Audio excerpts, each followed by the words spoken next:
जे काही बंधू प्रेम धन्य आहे, तुमच्यावरची भक्ती धन्य आहे। सर्वांगाने भरताला जेवढी धन्यता द्यावी तेवढी कमी आहे, कारण तुमच्या भजनामध्ये रात्रंदिवस तल्लीन असतो। आपलं शरीर विकार करून प्राणकंठामध्ये आणून तुमची वाट पाहतो, तुमचं भजन करतो। भरत राम प्रेमे लोबाला, भरत राम कुंडला, भरत हे राम झाला, सबाय भरला श्रीराम। भरत म्हणजे झाला कुंडला।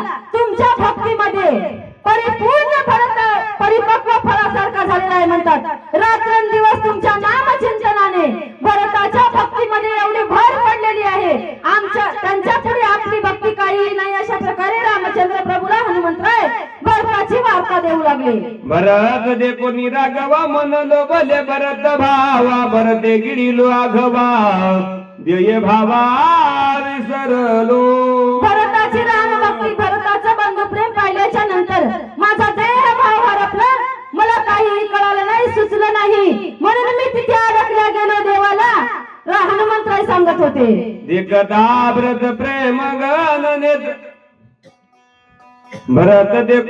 भरत दे कोणी राघवा, म्हणलो भले भरत भावा, भरते गेलो आगवान, देय भावा विसरलो। देखता व्रत प्रेम गण नेत्राची वृत्ती झाली शीन, देखणे पणे भरत जाण, माझे नयन पिले। रामचंद्र प्रभू सारखा मूर्तिमंत पुतळा मी भरताकडे बघितल्याच्या नंतर मला भासला, म्हणून माझी शक्ती क्षीण झाली। या ठिकाणी मी विकळ झालो, म्हणजे कारण भरताची भक्ती बघितल्याच्या नंतर